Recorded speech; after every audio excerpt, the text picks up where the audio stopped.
Olá, meus amores, eu sou a Isa e se você é novo aqui no canal, seja muito bem-vindo. Hoje eu vou compartilhar com vocês 10 coisas que você precisa saber antes de vir para o Japão. Se você vem para cá como turista ou como futuro residente, é importante que você saiba pelo menos uma dessas coisas para poder facilitar, né, a sua chegada aqui, entender um pouco como funciona o país, melhorar a sua adaptação. A primeira coisa é que o Japão, apesar de ser uma ilha, ele é um país muito populoso, né? Ele é bem menor que o Brasil, é claro, mas ainda assim, ele é subdividido em 47 províncias, né? Províncias são como os estados do Brasil, mas é diferente, porque as províncias, elas têm a sua autonomia, né? Elas têm uma autonomia muito maior do que, por exemplo, os estados aí no Brasil. Então, por que eu tô falando disso? Porque, apesar de sermos um país pequeno, cada província tem as suas características, tem o seu jeito, o seu estilo de vida, a sua comida típica. Então, assim, uma pessoa que mora em Tóquio vai ter uma experiência completamente diferente de uma pessoa que mora, por exemplo, em Aichi, em Fukuoka, em Hiroshima. São experiências extremamente diferentes, cada uma de um jeito. A gente pode começar falando de clima, por exemplo. Em Tóquio temos um clima, em Fukuoka temos outro. É uma região muito mais quente. Mas, por exemplo, agora nessa época do ano, que eu estou falando em dezembro, hoje é dia 19 de dezembro, em Fukuoka já tá nevando, entendeu? E aqui, não. Aqui eu falo de Kanagawa, né? Mas é que eu tô perto de Tóquio. Então, assim, é importante que você saiba que cada região vai ter uma experiência, você vai ter uma experiência, tem uma vida, um estilo de vida diferente. Eu gosto até de falar que cada pessoa tem uma experiência no Japão, tem uma vida no Japão. Eu, por exemplo, tenho uma vida completamente diferente das pessoas que moram aqui no Japão e me seguem, e vice-versa, né? Elas têm cada um a sua vidinha aqui. Então, é muito difícil você se basear apenas por uma vida que você vê sendo compartilhada na internet. Hoje em dia a gente tem muitas experiências sendo compartilhadas por aqui e cada uma é muito individual e é importante que você consuma e entenda cada uma delas. O Japão, apesar de ser pequeno, cada província tem o seu estilo. Então procure bastante, pesquise bem antes de você vir para cá, seja para viajar ou para turistar, até para você entender melhor qual é o seu estilo de vida, qual é o estilo de vida que você quer levar, onde você quer trabalhar, qual que é seu objetivo, né? Se você vem turistar aqui, é claro que você vai para Tóquio, para Kyoto, para Osaka, mas e se você quer passar uns 2 meses viajando no Japão, entendeu? É importante que você conheça um pouquinho mais de cada região por aqui. Dá para morar no Japão sem ser japonês? De longe, essa é uma das perguntas que eu mais recebo. Isa, me ajuda, meu sonho é morar no Japão, como que eu faço, o que que eu preciso fazer? Bom, gente, é possível sim você morar no Japão. O Japão tem muitos imigrantes, temos muitos estrangeiros, né? Inclusive eu sou uma delas, que moram aqui e não necessariamente precisa ser casado com algum descendente de japonês ou até mesmo um japonês. Então, antes de você planejar para morar no Japão, principalmente se você não tem descendência, né? É importante que você pesquise bastante, estude bastante, entenda as opções. Eu tenho um vídeo aqui no canal, vou deixar aqui em cima nos cards para vocês, explicando quais são as possíveis maneiras de morar aqui. Você consegue vir para o Japão como estudante, então fazendo um mestrado, alguma faculdade, enfim, alguma graduação. Na escola, você consegue fazer igual faz aqueles intercâmbios de escola, enfim, ensino médio nos Estados Unidos. Aqui também é possível, muita gente não sabe, mas tem como. Você pode vir para cá também para fazer estudo de japonês mesmo, então vim fazer o intercâmbio para estudar o idioma que é japonês. Você consegue vir também para cá a trabalho, então supondo que você tenha uma graduação, experiência numa determinada área, você consegue de repente aplicar para trabalhar aqui. Então, assim, existem milhões de formas. Eu não tô falando que são fáceis, tá? Mas quem sabe você não se encaixa em alguma. Então, sim, é possível morar no Japão sem que você tenha descendência ou seja casado com um japonês. Falando aí um pouquinho de emprego, eu já quero puxar e falar sobre o terceiro tópico, que é emprego. Emprego no Japão, como funciona? É fácil de encontrar, enfim, aplicar para trabalhar, né, nas vagas. O Japão, se você não sabe, tem muita oportunidade de trabalho. Assim como qualquer outro país, é difícil de você passar num processo seletivo. Às vezes tem muita gente concorrendo à mesma vaga. Enfim, às vezes tem requisitos que, de repente, você não atende ou não se encaixa em todos. Mas, ainda assim, eu quero deixar claro que o Japão tem muita oportunidade de trabalho. Vou dar um exemplo para vocês, na área de saúde aqui no Japão, falta mão de obra. Então, nos hospitais, enfermeiras, sabe, cuidadora em casas de repouso, né, para idosos, enfim, falta muita mão de obra nessa área principalmente. Então, é bom que você entenda como funciona, qual que é a sua área de trabalho. Ou então você vai vir para cá para juntar dinheiro, né? Muitos descendentes, a maioria deles, vem para cá para ou tentar uma vida diferente do Brasil, ou então para juntar dinheiro. E assim, muita gente me pergunta, vale a pena ainda juntar dinheiro no Japão? E sim, mas é claro que vai depender do seu objetivo. Hoje em dia se ganha bem menos do que antigamente, né? Eu não vim pra cá antigamente, eu não sei como que é, eu não sou descendente, mas muitos me falam que antes você ganhava mais dinheiro. Porém, gente, a vida mudou, né? As coisas hoje em dia são mais caras, as fábricas, às vezes, elas pagam menos do que elas pagavam antigamente, você faz menos hora extras. Ainda mais depois da pandemia, eu acho que tudo vai depender do seu objetivo mesmo. Eu não gosto de rotular uma coisa assim, no Japão você consegue vir juntar dinheiro. Não dá mais igual antigamente. Cara, depende muito do seu objetivo, de verdade, assim. Eu conheço amigos que trabalham em fábrica e juntam um mega dinheiro. Tenho amigos que trabalham em fábrica e não sobra nada, porque eles gastam tudo vivendo aqui. Tenho amigos que não trabalham em fábrica, conseguem juntar super bem. E tem gente que não trabalha na fábrica e não junta nada, entendeu? Sai viajando toda hora pra lá e pra cá e não pensa em juntar um dinheiro. E cada um segue um estilo de vida, não tem certo ou errado. Então, vale aqui deixar essa minha dica, a minha experiência e esse relato pra vocês.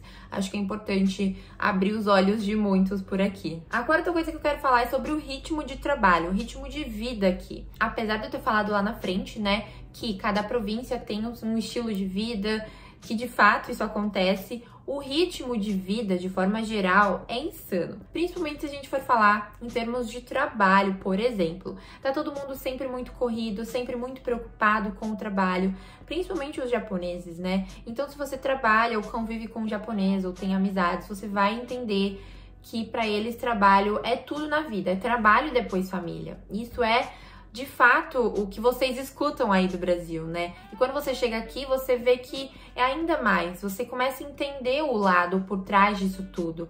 Isso pode ser uma coisa boa ou ruim. E eu não tô falando que nós brasileiros não trabalhamos bastante no Brasil, a gente trabalha, mas só quem tá aqui sabe, quem já veio pra cá e morou um tempo, sabe do que eu tô falando. O trabalho em fábrica, por exemplo, ele é insano sim, principalmente se você trabalha numa fábrica que tem muitas horas extras, se você trabalha num serviço pesado de sujo, ou então pega muito peso, em escritório, assim, você vai ser tão sugado emocionalmente falando que você tem que se cuidar, sabe? Fazer terapia, psicóloga, porque vai ser necessário. Você precisa ter um companheiro ou uma companheira de vida que te acompanhe, que te apoie. E se você é sozinho, você tem que ter um apoio, né? Uma rede de apoio muito grande, seja de amigos, de família. Claro que tudo vai depender do seu trabalho. Por exemplo, quando eu trabalhava de babá, hoje eu ainda trabalho, mas bem menos do que antes, quando eu trabalhava todos os dias de babá, era um trabalho muito mais leve. Eu tinha uma vida muito mais leve do que quando eu trabalhava na fábrica. Então, eu acho que, assim, depende da área que você trabalha, com o que você trabalha, mas de forma geral, o ritmo, ele é insano, porque as pessoas estão sempre trabalhando aqui. Sábado e domingo, você acha que, é só folga? Não, muita gente trabalha de sábado e domingo, sabe? É até difícil colocar em palavras, mas de forma geral, é importante que você saiba muito bem que o ritmo de vida, principalmente de trabalho, é bem agitado por aqui. Um exemplo pequeno é que se você tentar marcar um almoço com uma amiga, ou enfim, até mesmo alguém da sua família, se você tem alguém da sua família morando aqui, você vai ver que é muito mais difícil, principalmente se vocês moram longe. Durante a semana vai ser difícil. Não é todo mundo que folga de sábado e domingo. Tem amiga que você vai perguntar pra ela quando é as folgas e é de quarta e quinta. Tem outro que é de segunda e terça, entendeu? Então isso é muito mais difícil justamente por causa do ritmo de vida, que é insano. A quinta coisa é um tanto quanto polêmica, mas justamente por ela ser polêmica e muito falada aí na internet principalmente, eu quero esclarecer aqui pra vocês, que é sobre tatuagem, como funciona ter tatuagem no Japão. E eu, como uma pessoa que mora aqui há 5 anos e sou tatuada, eu quero muito falar disso com vocês. E calma, você pode entrar no Japão se você tem tatuagem, não é que você não pode mostrar na rua e nem fazer nada. Tá tudo certo, você pode, mas eu vou explicar um pouquinho o porquê que isso é visto assim. A tatuagem, antigamente, ela era muito relacionada relacionada à máfia, ela ainda é, né? Então, antigamente, quem era da máfia fazia tatuagem como forma de lealdade, como forma de mostrar o seu compromisso à máfia, né? Às gangues japonesas. Então, você ia lá e fazia uma tatuagem. De forma resumida, é isso, tá? Então, assim, alguns estabelecimentos como casas de banho públicas, piscinas públicas, até mesmo praias e alguns... Eu nunca vi, mas tem gente que fala que tem alguns restaurantes, enfim, que proíbem entrada de pessoas tatuadas. Essas leis foram estabelecidas. Por quê? Porque quem era da máfia não podia frequentar esses lugares. Então, a forma que eles encontraram de barrar pessoas da máfia era colocar a proibição das tatuagens, entendeu? Porque geralmente quem tinha tatuagem era da máfia japonesa. E até hoje, alguns estabelecimentos são assim, principalmente os que são muito antigos, muito tradicionais, ou então que seguem uma tradição há muitos anos. Infelizmente, você ainda não vai conseguir entrar em alguns lugares, como esses que eu citei, e justamente por conta disso, não é nem porque você é estrangeiro ou por causa da sua tatuagem em si, mas é por conta dessa história toda, desse por trás que tem das tatuagens. E você pode andar normal na rua tatuado? É claro, gente, ninguém te proíbe fazer nada aqui. Só que tem alguns estabelecimentos que você não consegue entrar, porque lei é lei, né? Então você não tem como nem desrespeitar, a não ser que você esconda, que seja um estabelecimento que te permita esconder, né? Uma vez eu fui numa casa de banho pública e só podia entrar se você escondesse a sua tatuagem. Então eu escondi a do meu braço. Agora, se você é uma pessoa que tem várias, fica um pouco mais difícil de esconder. Se você tem umas pequenininhas, tipo essa daqui minha, ó, já é um pouco mais fácil de esconder, entendeu? Então, depende muito do lugar. Tem os que você não pode entrar de forma alguma e tem os que você pode entrar desde que esconda. Então, assim, é por isso que isso é tanto quanto um tabu aqui no Japão, e isso vem mudando faz muitos anos, né, e tem muito o que mudar ainda, só que não pense que, por exemplo, se você andar na rua, vão te olhar torto por causa disso.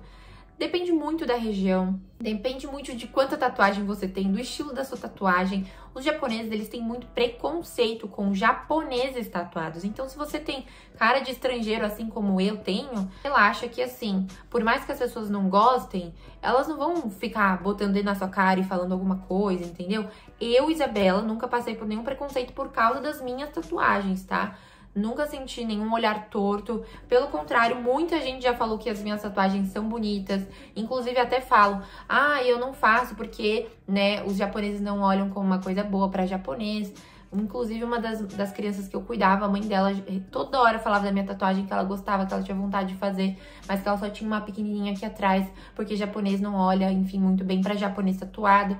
Então, resumidamente falando, é isso. A sexta coisa é sobre os telefones dentro dos transportes públicos. É verdade que não pode falar no telefone? Sim, é verdade. Se você entrar em qualquer transporte público, você vai ver pelo menos uma plaquinha, um aviso ali dizendo para você evitar conversar no telefone, colocar o seu celular no modo silencioso.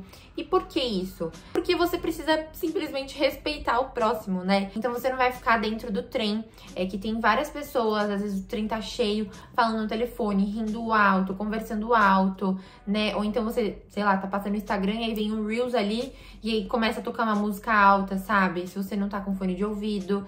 Então é mais pra você respeitar as pessoas que estão ali dentro. Você, depois de um tempo andando de trem, você vai perceber que é a melhor coisa. É o trem quietinho, todo mundo em silêncio, é muito confortável, porque às vezes você tá voltando pra casa do trabalho cansado e você só quer ficar em paz, no silêncio, sabe? Então é isso que acontece. Então, pra que ninguém te veja de forma ruim, com aquele olhar torto, sabe? Te encarando, evite fazer isso dentro dos trens, tá bom? Falar no telefone, se alguém te ligar, e o trem tiver, sei lá, parado numa estação, atende e fala assim, eu tô no trem, não posso falar. Então você desliga e manda uma mensagem pra pessoa, estou no trem, não posso falar. Vou contar até um caso aqui pra vocês. Teve um dia que eu não estava falando no telefone, tá? Eu tava gravando um áudio no WhatsApp e veio, eu dei a sorte ou não, de passar um guardinha daqueles que ficam dentro do trem rodando, e ele falou assim, olha, não pode falar no telefone dentro do trem.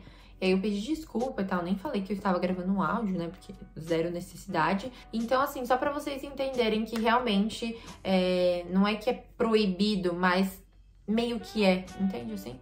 Porque é mais um senso comum que todo mundo tem. E é muito bom. Aproveitando o gancho de falar de coisas que você não pode fazer aqui no Japão, Uma outra coisa que você não deve fazer é fumar enquanto você anda na rua. Sim, você não pode e dificilmente você vai encontrar alguém. Você pode até encontrar, mas essa pessoa tá fazendo uma coisa errada, porque você não pode fumar andando na rua. Você vai encontrar aqui no Japão pontos específicos para fumantes, seja uma área, né, de fumantes, tipo um fumódromo, que você vai ver muito, é bem comum nas ruas. Eu vou até deixar uma foto aqui. Você vai ver esses fumódromos, então parece uma salinha, mas na verdade é tipo um cercado, sei lá, e você vai encontrar todo mundo fumando ali. Ou então, em algumas regiões próximas às estações de trem, vai ter também um cantinho, então você vai ver, ou aqueles cinzeiros de rua, você vai encontrar perto de uma maquininha. Então, esses lugares são onde você pode fumar, tá? Ou então, por exemplo, eu acho que na porta do Combini, na entradinha do Combini, você pode fumar ali também, porque eu vejo gente fumando, mas andando na rua e fumando, não pode. Agora, um outro assunto que eu acho importante falar e ressaltar aqui, que é a importância do idioma, a importância de você falar japonês uma vez que você vem morar aqui no Japão. Eu gravei recentemente um vídeo com a minha mãe e ela fala um pouquinho da experiência dela como turista, como uma pessoa que não fala japonês aqui. Vou deixar nos cards aqui em cima para vocês também. Só que agora eu quero falar para quem vem morar para cá, quem pensa em se mudar para o Japão. Eu considero, tá, super necessário você falar japonês. E por que que eu acho isso? Porque eu acho que a sua experiência no Japão vai mudar. Quando você fala o idioma local, você abre portas para oportunidades, seja de emprego, seja para fazer amizade com pessoas daqui mesmo, né? Então, locais, japoneses, enfim, você consegue ficar muito mais independente no país, entendeu? Porque você não vai precisar de alguém para fazer qualquer coisa. Se você precisar ir na prefeitura resolver burocracia, você não precisa depender da disponibilidade de alguém, para ver o valor dessa pessoa, geralmente de uma tradutora, para poder ir até o local. Se você tá numa emergência e precisa ir no hospital, imagina só, acontece uma coisa super urgente, você precisa ir no hospital, mas você não fala japonês, aí você tem que ficar procurando alguém pra te ajudar, e ir com você, porque isso, porque aquilo. Então assim, ou então depender de Google Tradutor, sabe? Isso é muito complicado. Eu não falo japonês fluente, mas eu consigo me virar muito, sabe? Eu faço tudo sozinha por aqui. E mesmo assim, eu sinto muita falta de falar de forma fluente. Eu já falei pra vocês que está nos meus planos estudar japonês aí, ano que vem. Faz muita falta, eu recomendo do fundo do meu coração que você estude japonês, tá? De verdade. Sem preguiça, eu sei que é chato quando a gente não tem vontade de aprender um idioma, mas é muito necessário e eu tenho certeza que a sua experiência morando no Japão vai mudar muito, vai ser outra, de verdade, vai ser outra experiência. Tá quase acabando, mas eu quero dar uma dica muito especial e muito importante pra você. O Japão tá tentando mudar muito as formas de pagamento por aqui, então, né, hoje em dia você consegue pagar coisas com o seu cartão transporte, alguns aplicativos como o Magica, como o PayPay, mas ainda assim é importante que você tenha dinheiro em mãos, notas, sabe? Dinheiro físico é importantíssimo, principalmente se você é turista e vem pra cá. Se você vem morar aqui no Japão, você vai perceber conforme você for vivendo que é necessário você ter nota em mãos, mas se você é um turista, principalmente, tenha em mente de que você não vai conseguir usar cartão de crédito em qualquer lugar, principalmente se você for pro interior do Japão. Esquece a possibilidade de você usar um pagamento mais moderno, tá? Hoje em dia, em Tóquio, em Osaka, cidades grandes, centros grandes, você consegue encontrar esses pagamentos, essas formas de pagamento, né? Mas aqui não tem o Pix, igual no Brasil, que é muito bom. Não tem, infelizmente. Tem outras formas? Tem. Mas ainda assim, ande sempre com dinheiro, nota, porque tem muito lugar que não aceita. Tem até uma placa, assim, escrito cash only, entendeu? Justamente para você saber que lá eles não aceitam cartão de crédito. E agora a última coisa, mas não menos importante, é sobre uma coisa que eu quase nunca vejo ninguém falando aqui, é sobre os táxis no Japão. Eu já peguei muito táxi, então eu quero passar para vocês a minha experiência, enfim, como que funciona. A primeira coisa é que táxi é super caro aqui, então ele é bem mais caro do que, por exemplo, em São Paulo. Enfim, a tarifa ela é mais alta, acaba que é muito mais pesado, se você for comparar em questão de peso de moeda, enfim. E então, assim, é mais difícil. Eu recomendo que você pegue táxi para distâncias perto mesmo. Tipo assim, tô muito cansado e não quero andar 10 minutos. Aí você pega um táxi. ou 20 minutos, entendeu? Ou então você divide o táxi com amigas, sabe? Porque senão fica muito caro se for muito longe. Se você chega do aeroporto aqui em Tóquio, por exemplo, de Narita, e vai pegar um táxi até o hotel, vai dar uma paulada, apesar de que o aeroporto de Narita não é em Tóquio, é em outra província, mas tudo bem. A segunda coisa é que as portas, elas abrem automaticamente. O taxista tem um botãozinho lá na frente, é tipo automatizado, os carros são automatizados, e ele aperta o botão e abre a porta do lado esquerdo pra você. Então, geralmente você vai entrar pelo lado esquerdo nos táxis e a porta vai abrir e fechar sozinha, porque o motorista que vai fechar pra você. A não ser que esse botão, ou enfim, a automatização esteja quebrada, ele vai sair do carro e abrir a porta pra você. A última coisa que eu quero falar é que não são todos os motoristas que falam inglês. Na verdade, quase nenhum fala inglês. E quanto mais interior, menos a possibilidade deles falarem inglês. Então, é importante que você tenha o endereço anotado em japonês, num papel ou no seu bloco de notas, ou enfim, ou que você tenha em algum lugar no celular para apresentar para o motorista, tá? Porque daí ele consegue ou colocar no GPS do carro, ou então ele já sabe de cabeça o lugar que ele precisa ir para te deixar. Então, gente, eu espero muito que vocês tenham gostado desse vídeo. Eu separei as principais coisas e pontos que eu acho importante você saber para sua vinda no Japão, principalmente para quem vem morar aqui. E eu recebo muito disso, né? Tipo, Isa, faz vídeos falando de tal coisa, ou enfim, tal assunto. E eu quero poder trazer pelo menos uma vez por mês aqui para vocês, falando um pouquinho, até um bate-papo, conversando com vocês. É isso, eu espero que vocês tenham gostado. Compartilhem esse vídeo com quem pensa em morar no Japão, ou com quem vem pra cá, até mesmo como turista. Me ajudem, deixem um like aqui no vídeo e um beijo. Até o próximo vídeo.